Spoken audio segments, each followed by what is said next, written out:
बिहरे अवनी मंडले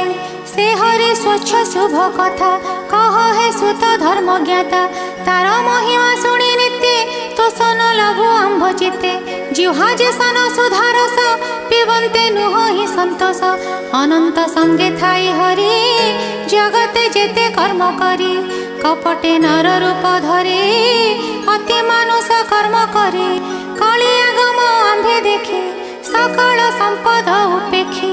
ए पुण्य क्षेत्रे शुभ क्षणे कृष्णर कथा अनुक्षणे करी तरिबु विष्णु माया भूमुनि तुम्भे कर दया आंभर पूर्व पुण्य फले संग होइलु तुम्भ मेले ए भयंकर कली काले आंभे जे अछु भव जले ए जड़ु तुम्भे कर पार बोईते जेन्हे कर्णधार जे हरि ब्रह्मांड बच्छड़